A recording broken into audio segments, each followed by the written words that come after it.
दोस्तों नमस्कार। दोस्तों आज हम लोग बात करने जा रहे हैं टुडेज चाणक्य के एग्जिट पोल के बारे में। जी हाँ दोस्तों, टुडेज चाणक्य जो एजेंसी हैं उन्होंने अपना एग्जिट पोल इस 2026 में जितने भी स्टेट में विधानसभा चुनाव हुए हैं सब के ऊपर उन्होंने अपना एग्जिट पोल जो है वो पब्लिश कर दिया जाता है। वेस्ट बंगाल के बारे में, आसाम के बारे में, तमिलनाडु के बारे में और केरल स्टेट के बारे में, जिन जिन स्टेट के बारे में चुनाव संपन्न हुए हैं सब के लिए उन्होंने अपना एग्जिट पोल दे दिया है।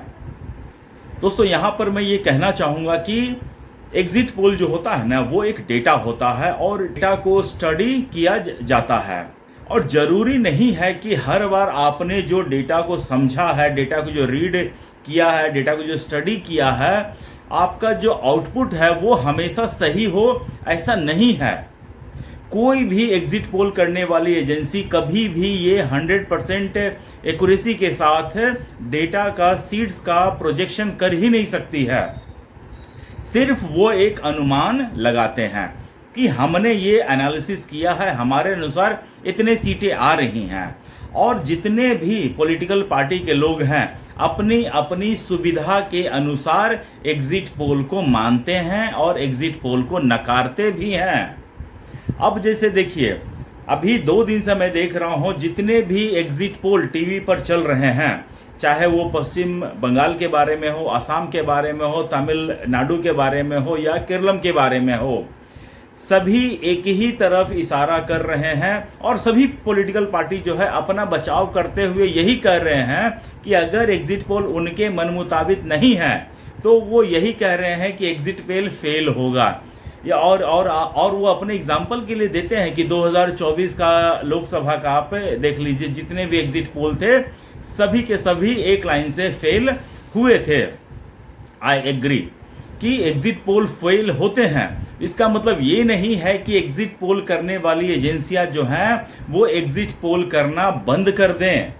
जैसे कि अभी एक टीवी पर मैं देख रहा हूं, एक्सिस माई इंडिया वाले जो प्रदीप गुप्ता हैं उन्होंने अपना डेटा जो है प्रस्तुत करने से ही, पब्लिश करने से ही मना कर दिया है। उन्हें ये लग रहा है कि उनका डेटा गलत हो जाएगा। अरे भैया, तो अगर आपने अगर नाव बनाया है तो नाव की टेस्टिंग के लिए आपको उसको पानी में उतारना पड़ेगा, तो ही आप वो नाव कैसा है आप जज कर पाएंगे। किनारे पर या जमीन पर रखकर आप उस नाव को टेस्ट कर नहीं पाएंगे। तो मैं तो कहता हूं कि जो भी एजेंसी पोल करती हैं उन्हें अपना डेटा पब्लिश करना चाहिए। ज्यादा से ज्यादा क्या होगा, आपका डेटा गलत हो जाएगा। आपने जो एग्जिट पोल किया है रिजल्ट उसके उल्टा आ जाएगा। मैक्स टू मैक्स यही हो सकता है।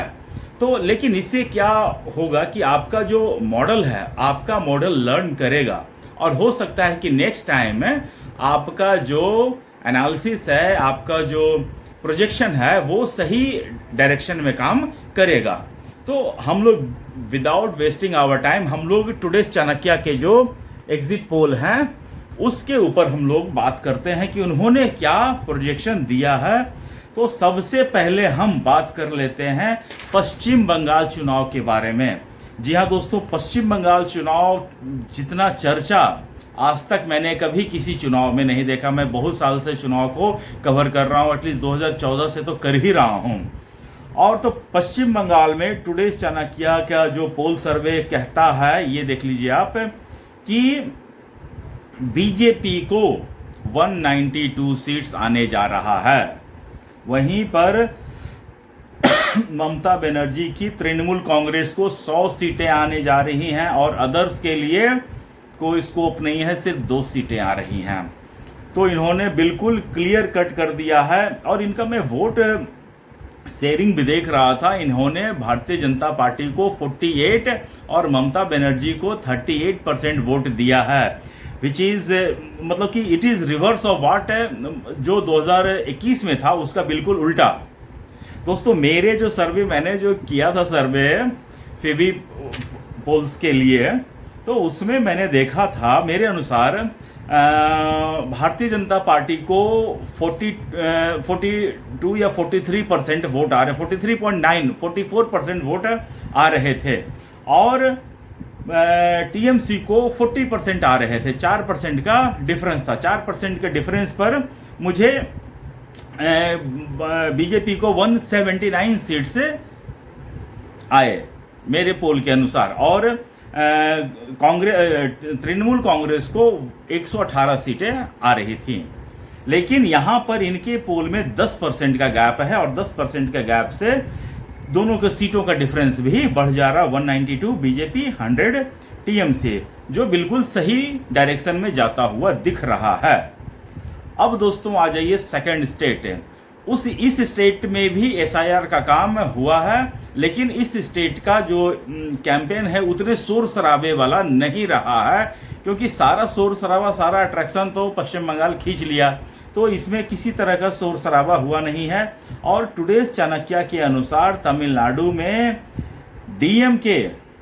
डीएमके अलायंस को 125 सीटें मिलती हुई दिख रही हैं, कंप्लीट मेजोरिटी, और एआईडीएमके जो बीजेपी की जो अलायंस पार्टनर है, पार्टी है, उसको 45 सीट मिल रहे हैं, और विजय थालापति की पार्टी टीवीके उसको 63 सीट मिल रहा है। दिस इज मैसिव फ्रेंड, ये बहुत जबरदस्त है, और ये फर्स्ट टाइमर है, पहली बार की पार्टी चुनाव लड़ रही है। और टुडेज चाणक्य ने जब ये बोल रहा है तो हमें मानना पड़ेगा, क्योंकि हम किसी के एनालिसिस पर सवाल उठा नहीं सकते हैं, तो ये मुझे मानना पड़ेगा। और अदर्स के लिए उन्होंने 1 सीट दिया है। तो तमिलनाडु का इनका जो पोल है वो बिल्कुल आउट ऑफ बॉक्स में जाकर हो रहा है। देखते हैं 4 तारीख को क्या होता है, कितने ये सही होते हैं, कितने गलत होते हैं, ये 4 तारीख को ही दोस्तों पता चलेगा। अब आ जाइए केरलम पर भी इनका जो प्रोजेक्शन है वो बिल्कुल बैलेंस्ड वाला है, मैं ये कह सकता हूँ।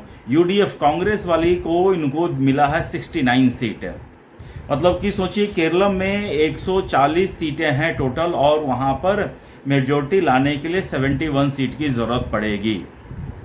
ठीक है, 71 में इनको यूडीएफ को 69 ही आ रहे हैं, इनको पूर्ण बहुमत नहीं आ रहा है। अच्छा, दूसरे हैं बीजेपी प्लस, इनको 7 सीटें आ रही हैं, which is a huge number. BJP को आज तक एक भी सीट नहीं आती थी, अगर 7 सीटें वहां आ रही हैं तो बहुत बड़ा नंबर है। और एलडीएफ को वहां पर 64 सीटें आती हुई दिख रही हैं, मतलब कि न कांग्रेस को न लेफ्ट को वहां बहुमत मिलती हुई दिख रही है, और वहां पर बीजेपी किंग मेकर की भूमिका में है।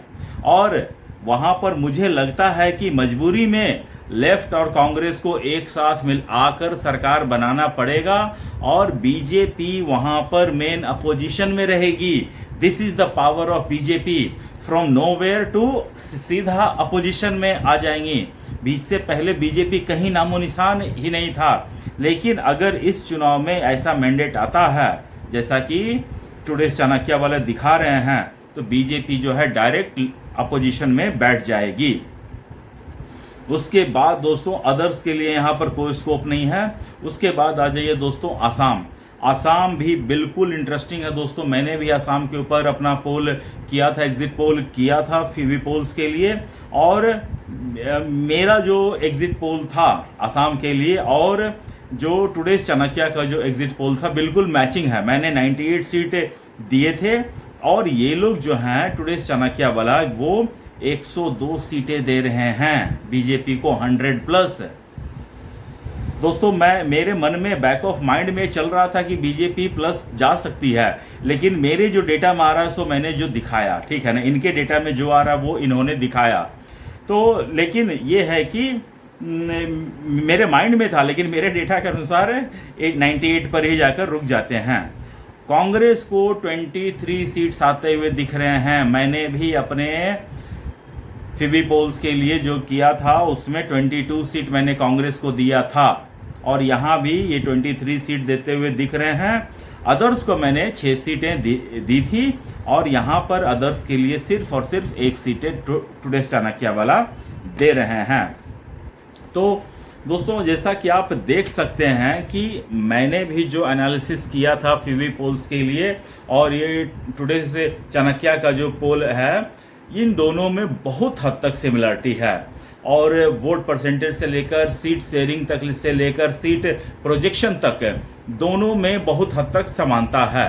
मैं ये नहीं कह रहा हूँ कि मैं ज़्यादा सही हूँ या टुडे चाणक्य वाले ज़्यादा सही हैं, मैं इन्हें ही ज़्यादा सही मान रहा हूँ। अच्छा, दूसरी बात, कौन ज़्यादा सही है कौन ज़्यादा गलत है, इसकी बात बिल्कुल ही नहीं होनी चाहिए, क्योंकि हमने अपने मेथोडोलॉजी पे यकीन है और चुनाव में गलत सही प्रोजेक्शन हो जाते हैं। इसके लिए किसी को हार्ट फीलिंग दिल पर लेने वाली बात नहीं होनी चाहिए, जैसा कि नेतागण टीवी पर आकर बोल रहे हैं कि 4 तारीख के बाद आपको पता चलेगा। तो मैं नेतागण से कहूँगा कि बिल्कुल 4 तारीख के बाद सबको पता चलेगा। हर एक नेता जो है चुनाव में अपने अपने तरीके से सीट का प्रोजेक्शन देते हैं। आपको दोस्तों याद होगा 2022 के उत्तर प्रदेश के चुनाव में अखिलेश यादव से पूछा जाता था कि आपको 403 में से कितनी सीटें आएंगी, तो अखिलेश यादव मुंह खोलते ही कह देते थे 403 में से 400 सीटें हम लोग जीतने जा रहे हैं, और आई कितनी सबको पता है। फिर अखिलेश यादव से पूछा जाता था कि बची हुई 3 सीटें वो कौन जीतेगा, तो कह देते थे, बेशर्मी के साथ कह देते थे, वो 3 सीटें जो है भारतीय जनता पार्टी जीतेगी। मतलब उनको ग्राउंड लेवल का थोड़ा सा भी एहसास नहीं है। लेकिन वो क्या है ना कि वो एक पॉलिटिकल पार्टी वाले हैं, वो अपने पक्ष में पूरा का पूरा आंकड़ा जो अपने पक्ष में रखना चाहते हैं। लेकिन जो एजेंसीज हैं उन्हें काफ़ी न्यूट्रल होकर अनबायस्ड होकर करना पड़ता है, लेकिन फिर भी उन्हें जनता से जो फीडबैक मिलता है, अगर वो एक उनके जो डेटा के अनुसार एक पार्टी को ज़्यादा सीटें आ रही हैं तो इसमें उस एजेंसी वाले को लेबल चिपका दिया जाता है। तो ये ठीक बात नहीं है। तो दोस्तों आज के लिए मुझे इतना ही अपडेट देना था। आप लोग अपना ख्याल रखिए, स्वस्थ रहिए, मस्त रहिए, और आपको मेरा एनालिसिस कैसा लगा ये मुझे आप कमेंट करके बताइए। तब तक आप लोग अपना ख्याल रखिए। नमस्ते, बाय।